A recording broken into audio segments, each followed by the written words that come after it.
este lar que nos acolha possa ser duplamente abençoado por vós.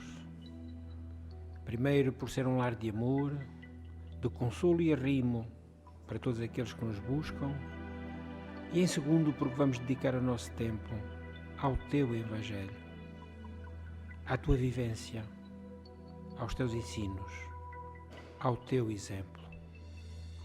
Assim, querido Mestre, que cada um de nós aqui, encarnado ou desencarnado, possamos ser tocados pela mensagem que iremos com certeza arranjar lugar nos nossos corações para arrumar, a fim de que ela seja um marco na nossa própria existência e no modo como estamos passando a nossa reencarnação.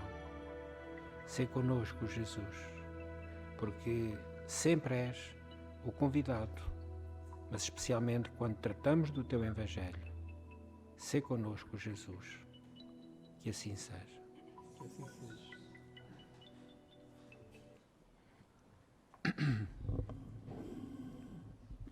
Bom, na noite de hoje vamos concluir o capítulo 4, cujo título é Ninguém poderá ver o reino de Deus se não nascer de novo. E são as instruções dos Espíritos. Item 24. Quais os limites da encarnação? A bem dizer, a encarnação carece de limites precisamente traçados, se tivermos em vista apenas o envoltório que constitui o corpo do espírito, dado que a materialidade deste envoltório diminui à proporção que o espírito se purifica. Em certos mundos mais adiantados que a Terra, já ele é menos compacto, menos pesado e menos grosseiro, e, por conseguinte, menos sujeito a vicissitudes. Em grau mais elevado, é diáfano e quase fluídico. Vai desmaterializando-se de grau em grau e acaba por confundir-se com o perispírito. Conforme o mundo em que é levado a viver, o espírito reveste o invólucro apropriado à natureza desse mundo. O próprio perispírito passa por transformações sucessivas. Torna-se cada vez mais etéreo até a depuração completa, que é a condição dos espíritos puros.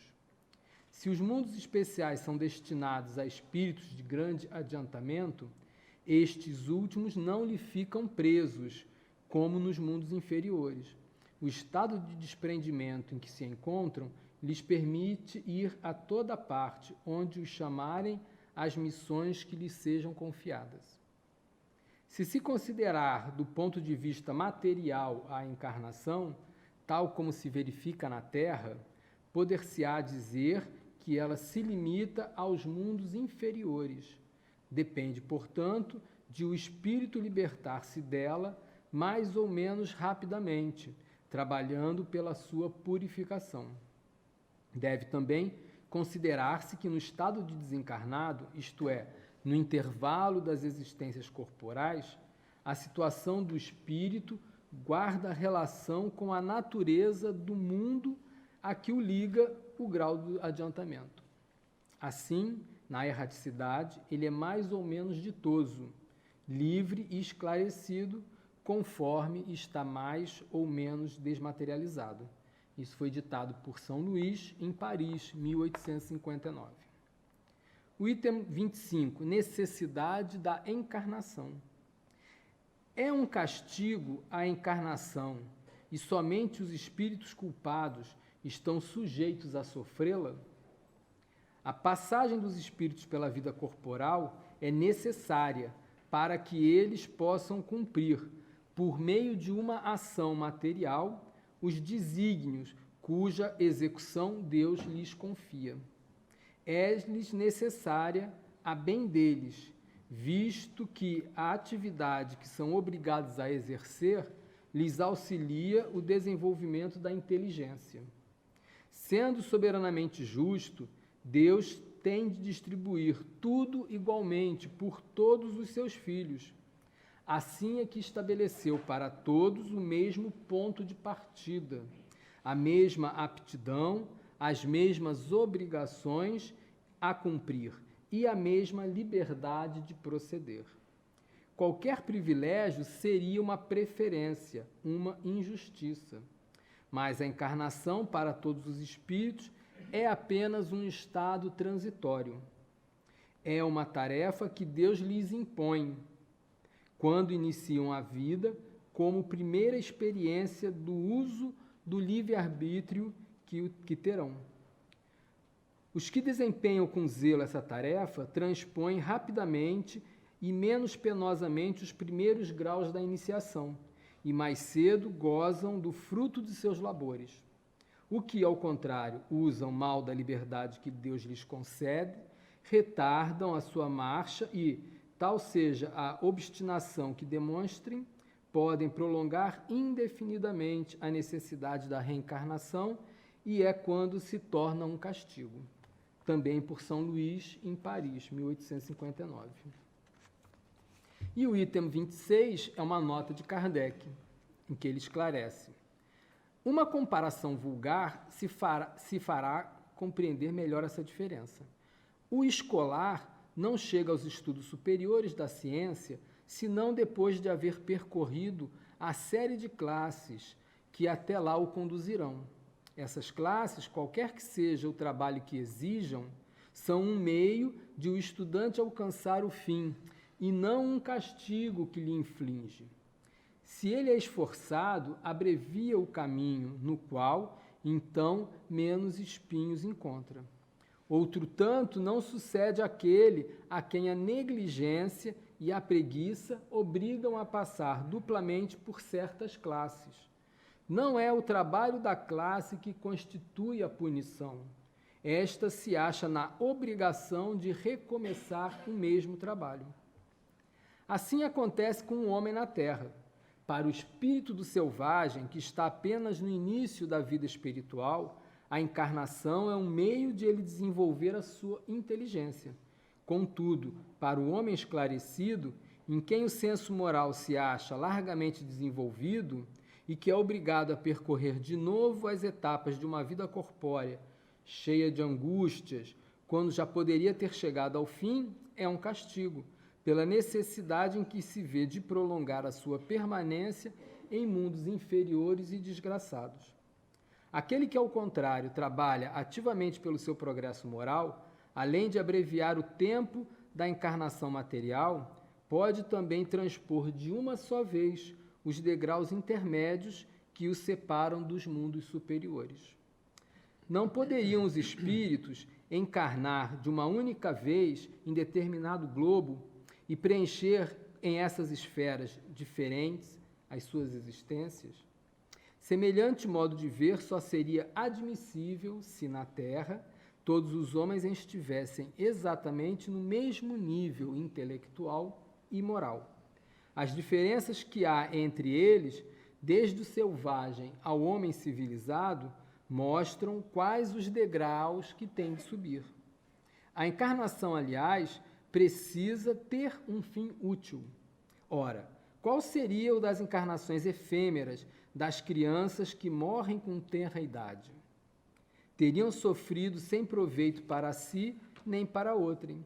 Deus, cujas leis todas são soberanamente sábias, não faz nada de inútil. Pela reencarnação no mesmo globo, quis ele que os mesmos espíritos, pondo-se novamente em contato, tivessem ensejo de reparar seus danos recíprocos, por meio das suas relações anteriores, quais, além disso, estabelecer sobre a base espiritual os laços de família e apoiar numa lei natural os princípios da solidariedade, da fraternidade e da igualdade.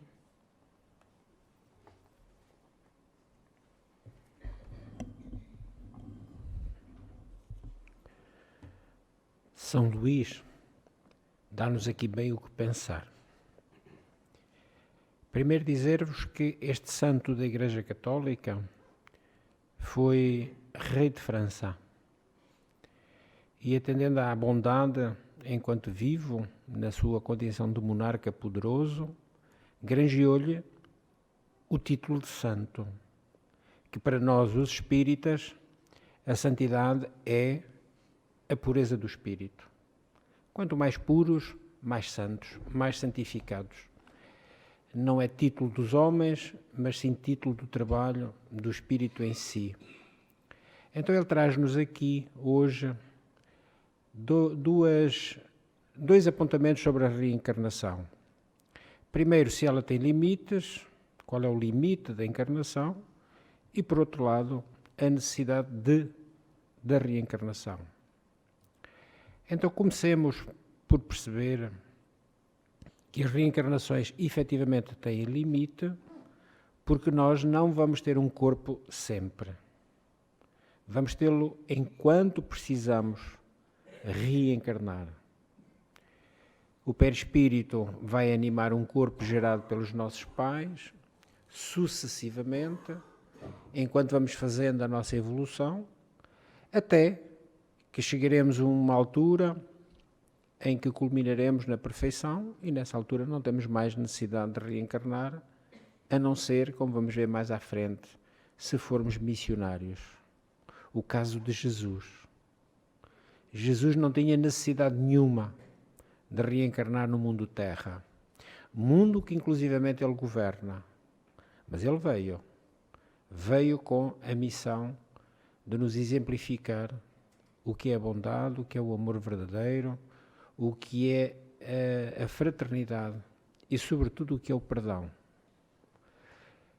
Então, à medida que o espírito se purifica, a própria matéria do corpo vai se modificando também. Há uma passagem que São Luís nos diz que até chega a confundir-se com o próprio perispírito.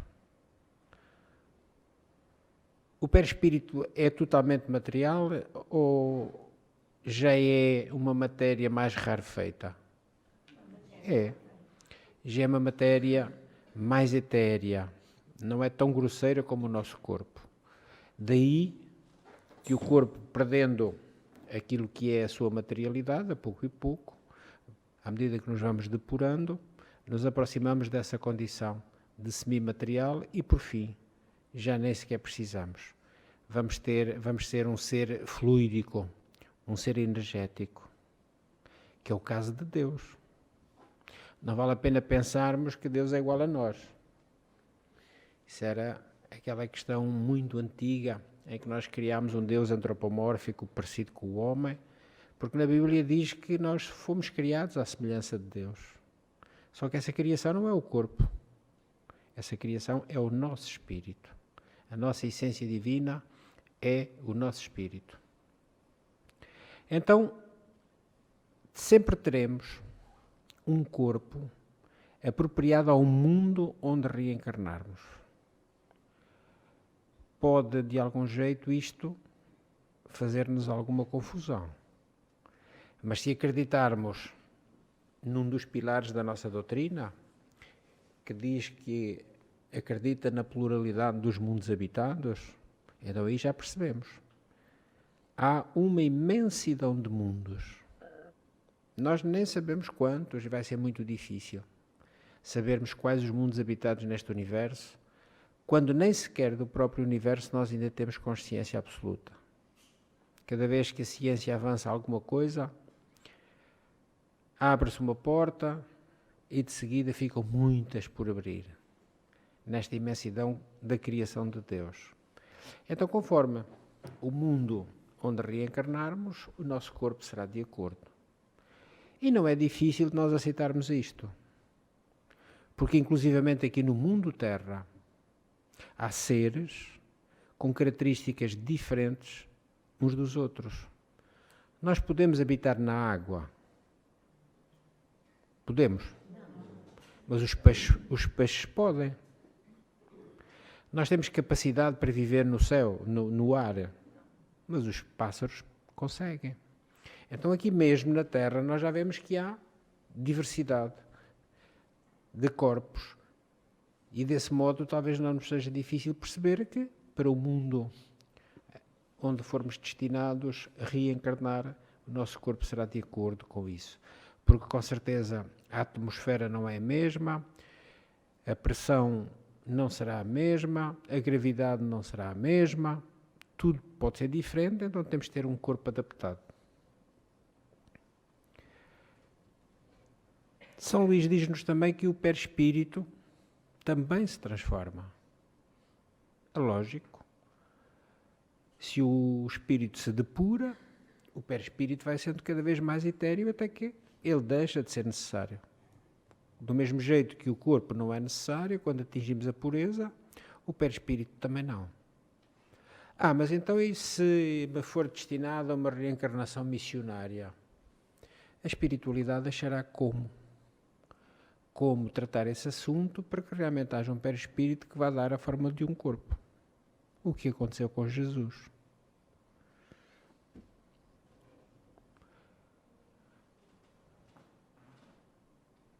Uma coisa nós vamos poder tirar deste apontamento de São Luís.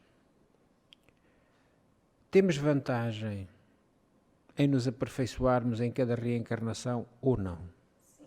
Temos. Nem estamos cá para outra coisa. Reencarnamos precisamente para aprendermos aquilo que ainda não sabemos.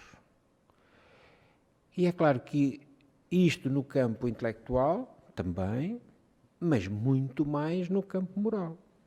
Moralizarmos-nos o mais depressa que pudermos, porque é moralizando-nos que nós atingimos a pureza, a perfeição. Também ele nos diz que os espíritos puros vão a todo lado. E nós também vamos.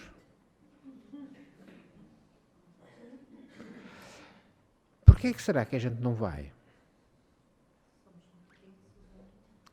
Somos muito densos, somos muito pesados. O que é pesado não voa, não se leva. Eles podem ir a qualquer lado. Então vocês vejam, como é que é possível determinados médiuns que afirmam que vão aqui, vão ali, vão acolá, ter com os seus mentores, que são sempre mentores elevadíssimos. Vamos acreditar nisso? Não. O telefone toca de lá para cá e não de cá para lá. A nossa assistência espiritual, ela vem ter connosco. As comunicações espirituais, eles vêm ter connosco. Não é porque a gente lhes peça ou lhes imponha. Isso muito menos. Não há como. Os puros vão a toda a parte, como já dissemos, e com uma finalidade. Eles não andam por aí também passeando. São as chamadas missões. Eles vêm com missões. Estas missões terão uma finalidade? Claro que têm que ter. Qual? Ajudar-nos, ensinando-nos, mostrando-nos, exemplificando. O que é que Jesus fez? Não foi isso mesmo? Não nos veio exemplificar? Então aqui na Terra, que é um mundo ainda de algum jeito atrasado, não tínhamos medo de dizer isto com todas as letras. Na classificação dos mundos nós estamos muito em baixo. Só temos mais um mundo abaixo de nós. A classificação de mundos abaixo de nós só temos uma, que são os mundos primitivos.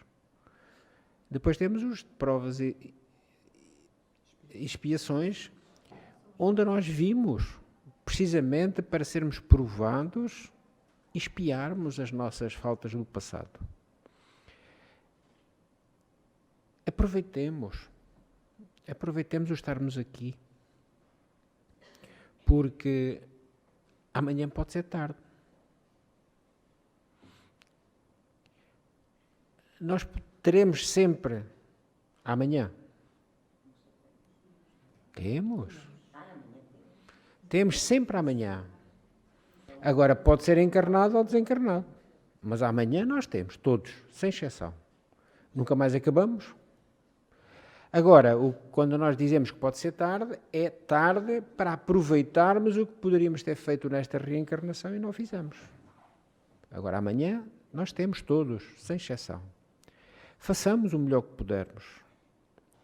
Entre as existências corporais, o espírito também guarda relação com o mundo. Não só com o mundo de onde foi, porque o que é que quer dizer esta coisa? entre as existências corporais.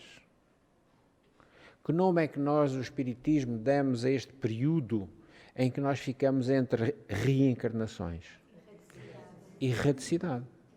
Então nós, na erradicidade, manteremos ligação com o mundo de onde saímos, que provavelmente é o mundo onde voltamos. Muitos de nós voltaremos à Terra quando desencarnarmos. Mas se eventualmente não viermos à Terra, iremos a outro mundo, mantendo a nossa relação com a Terra e com o mundo para onde iremos. Que de certeza absoluta, no nosso estado atual, no nosso estado espiritual atual, nós próprios temos que reconhecer que ainda temos muitas dificuldades. Conhecemos-nos ou não? Sabemos ou não sabemos quem somos? Tu dizes que não? Eu acho que sabemos. Às vezes tentamos enganar-nos, o que não conseguimos. Porque não é porque eu quero dizer, porque eu digo que sou bom, que eu vou ficar bom. Ou que eu sou mau e vou ficar mau. Não, eu serei de acordo com a minha índole de espírito. Então, sentimos ainda que nos falta muito, sim. Ainda nos falta muito para crescermos. E depois, na segunda parte, São Luís, em relação à necessidade da reencarnação, ele pergunta: é castigo? Reencarnação é castigo? O que é que vocês acham? Deus não castiga. Porque nós temos que pensar em Deus segundo o conceito de Jesus. Deus Pai, o Pai do céu. O Deus amor de Paulo de Tarso. Quem ama castiga. Quem ama, compreende e perdoa. Então, não pode nunca a reencarnação ser um castigo. Mesmo quando, por teimosia nossa, teimarmos no erro consecutivamente, reencarnarmos numa vida muito complicada e de muito sofrimento, nem assim é castigo. É educação, é correção. Correção pela dor. Porque nós não quisemos andar de acordo com as leis de Deus. Então, precisamos também aceitar que Deus nos concede a todos a igualdade de direitos. Todos temos a mesma igualdade de direitos. O nosso direito deve ir até onde? Onde começa o direito do outro. Eu não posso passar por cima do outro para impor o meu direito. Eu tenho que arranjar um ponto de equilíbrio entre o meu direito e o direito do outro. Para que realmente assim nós tenhamos o mesmo grau de igualdade, de liberdade, e Deus concede-nos as mesmas possibilidades de aptidão. Esta parte pode nos parecer confusa. Como é que alguém com dificuldades psiquiátricas tem as mesmas condições de aptidão de alguém perfeitamente lúcido? Tem. Quando eu atravessar uma dificuldade dessas, no campo psiquiátrico, eu gerei isso. Não é o tal castigo de Deus, não. Eu tenho que vir com essas limitações, porquanto eu, quando tinha a minha inteligência normal e perfeita, eu prevariquei tanto que agora eu preciso perceber, o meu espírito precisa perceber, através de um corpo que está temporariamente, ou pode ser até numa reencarnação completa, um corpo que está deficiente, que não está normal, mas o espírito está perfeitamente lúcido. O demente mais profundo tem o seu espírito lúcido. O doente em coma mais profundo tem o seu espírito lúcido. Precisamente para ele perceber que o atrapalho do seu corpo é fruto daquilo que ele próprio gerou. Então logo mais eu ultrapasso as dificuldades que eu criei, eu reencarnarei num corpo perfeito e eu vou continuar a desenvolver as minhas aptidões de acordo com os outros também. Só que os outros não fizeram tanto mal quanto eu, podem ter essas aptidões um pouco mais avançadas do que as minhas, mas eu em qualquer altura posso apanhá-los. Depende do meu esforço. Então tudo é tarefa para nós cumprirmos. Nada é castigo. Pode parecer castigo, porque às vezes são vidas tão complicadas, tão difíceis. Há reencarnações de muito sofrimento. Na pobreza, na doença, nos relacionamentos, na escravidão. Há realmente reencarnações tão complicadas, que para aqueles que não aceitem a reencarnação como uma lei de Deus, pode parecer castigo. As pessoas mesmo dizem. Às vezes acontece alguma coisa menos boa e qualquer pessoa que sabe diz, parece mesmo castigo. Foi castigado. Não. Está tendo uma oportunidade de correção pelo aprendizado dessa situação. Quando nós deixarmos de algum jeito praticar o mal, fazermos o mal, pensarmos o mal, desejarmos o mal, nós estaremos a caminho da perfeição. E aí, nessa altura, voltamos à parte inicial do Evangelho, vamos deixar de ter necessidade de um corpo, vamos deixar de ter necessidade de reencarnar e estaremos no mundo, nos mundos mais elevados. Nos mundos ditosos, nos mundos divinos, nos mundos de felicidade. Ora, não sendo a reencarnação um castigo, nós podemos tomar o exemplo que depois Kardec, na nota, nos apresentou. O aluno que não estuda, passa. O que é que acontece? É repetente. Vocês acreditam que todos somos repetentes da reencarnação? Acreditam? Não tínhamos dúvidas, somos. Fomos alunos, nós estudamos, não nos dedicámos nas reencarnações anteriores, ainda fomos fazendo algumas coisitas menos boas, porque eu quero pensar que nenhum de nós já faz coisas más. Ou fazemos? Eu não quero pensar. Quem é espírita não faz coisas más. Pode fazer coisas menos boas. Agora, más a gente já não faz, graças a Deus. Mas ainda podíamos fazer muito melhor, sim. Podíamos, muito. E então é isso que está acontecendo connosco. Estamos repetindo a matéria para ficarmos abalizados a não repetirmos os erros. Então, também podemos considerar que a reencarnação é obrigação. Temos a obrigação de reencarnar. Temos. Porque nos falta aprender muita coisa. Falta-nos fazer muita coisa. Fruto disso, temos a obrigação de estarmos aqui para fazermos o melhor que pudermos. Quando nós prevaricamos muito, que é o que nos aconteceu no passado, quando erramos muito, nós estivemos ou não em mundos inferiores?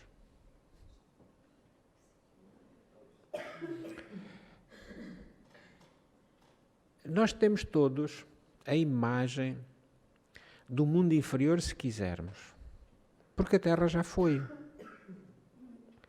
O que é que nos mostra a ciência da paleontologia, da antropologia? O que é que nos mostra dos homens das cavernas? O tal selvagem que fala ali o Allan Kardec na nota explicativa. Como é que nós éramos? Meiguinhos uns para os outros, não éramos? Parece que o utensílio que mais usávamos era uma moca. Andávamos com uma moca às costas e tudo quanto mexia se levava. Então realmente é esse primitivismo que ainda mantém alguma coisa em nós. Os instintos. os nossos instintos animais, que os temos. E há um que até é bom. O instinto de sobrevivência, o instinto de conservação da vida. Esses ainda são jeitosos.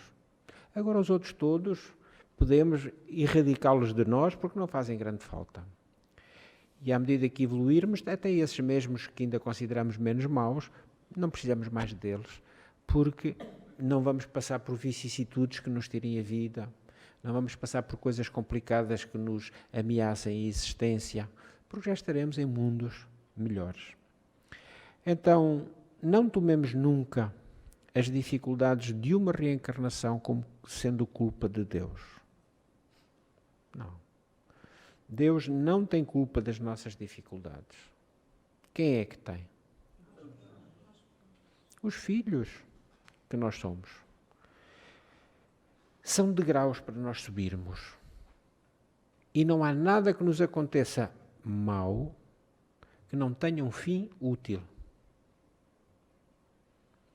Quando eu acreditar nisto, eu acredito no Deus amor. Eu acredito no Deus Pai como Jesus nos mostrou. Até lá não.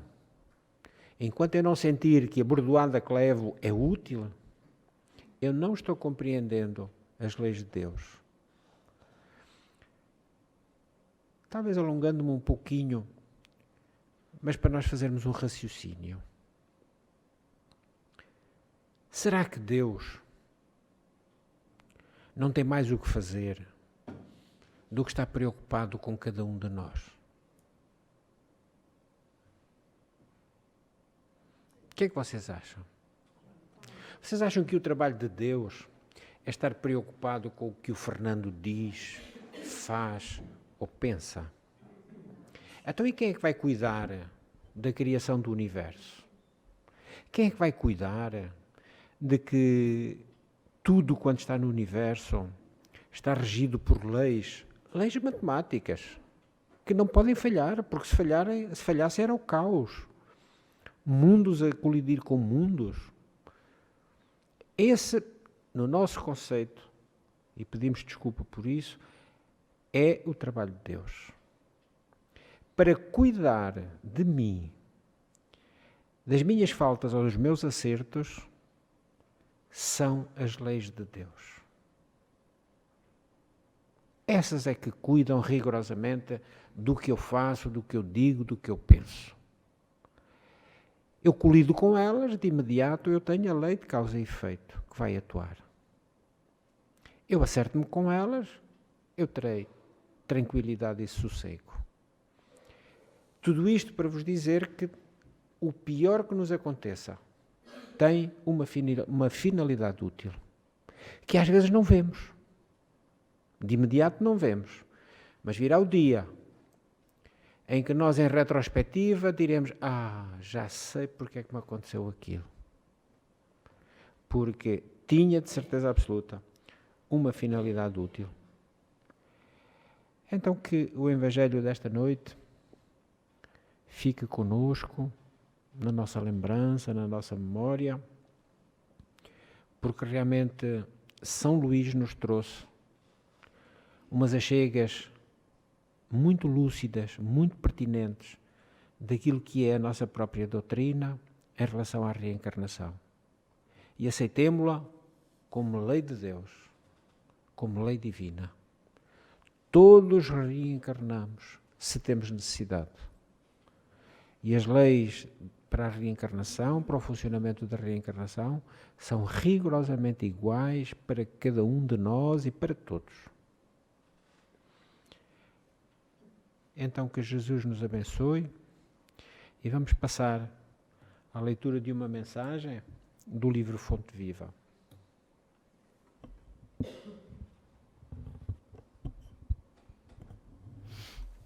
Vamos ler então do livro Fonte Viva, uma psicografia franciscana de Xavier, ditada pelo Espírito Emmanuel. E essa mensagem se chama Modo de Sentir. Renovai-vos pelo Espírito no vosso modo de sentir, diz Paulo aos Efésios 4:23. E Emmanuel nos vai explicar. Há muitos séculos, o homem raciocina, obediente a regras quase inalteradas, comparando fatores externos segundo velhos processos de observação. Rege a vida física com grandes mudanças no setor das operações orgânicas fundamentais e maneja a palavra como quem usa os elementos indispensáveis a determinada construção de pedra, terra e cal. Nos círculos da natureza externa em si, as modificações em qualquer aspecto são mínimas, exceção feita ao progresso avançado nas técnicas da ciência e da indústria. No sentimento, porém, as alterações são profundas. Nos povos realmente educados, ninguém se compraz com a escravidão dos semelhantes, ninguém joga impunemente com a vida do próximo e ninguém aplaude a crueldade sistemática e deliberada quanto antigamente. Oriundo do coração, o ideal de humanidade vem sublimando a mente em todos os climas do planeta. O lar e a escola, o templo e o hospital, as instituições de previdência e beneficência são filhos da sensibilidade e não do cálculo. Um trabalhador poderá demonstrar altas características de inteligência e habitabilidade, mas, se não possuir devoção para com o serviço, será sempre um aparelho consciente de repetição, tanto quanto o estômago é máquina de digerir há milénios. Só pela renovação íntima progride a alma no mundo da vida aperfeiçoada. Antes do Cristo, milhares de homens e mulheres morreram na cruz. Entretanto, o madeiro do Mestre converteu-se em luz inextinguível pela qualidade de sentimentos com que o crucificado se entregou ao sacrifício, influenciando a maneira de sentir das nações e dos séculos. Crescer em bondade e entendimento é estender a visão e santificar os objetivos na experiência comum. Jesus veio até nós a fim de ensinar-nos, acima de tudo, que o amor é o caminho para a vida abundante. Vives sitiado pela dor, pela aflição, pela sombra ou pela enfermidade? Renova o teu modo de sentir pelos padrões do Evangelho e enxergarás o propósito divino da vida, atuando em todos os lugares, com justiça e misericórdia, sabedoria e entendimento. Que assim seja. Emmanuel vem-nos mostrar como é que nós rapidamente podemos deixar de ter necessidade de reencarnar. Trouxe-nos a fórmula, aconselhou-nos aqui o que nós devemos fazer. Também a ele nós profundamente ficamos gratos, a Emmanuel e a Chico, pela sua psicografia. Terminamos pedindo a Jesus que abençoe a nossa água, que esta linfa pura que nós vamos tomar, seja equilibrante para o ser que nós somos. Tenha o condão de trazer a saúde ao nosso corpo, mas sobretudo harmonizar o nosso espírito, pois esse será o modo como a doença se vencerá e irá embora. Obrigado, Jesus, por esta oportunidade de estarmos juntos. Muitas vezes não estamos convosco, mas tu, Jesus, sempre estás conosco. Que assim seja.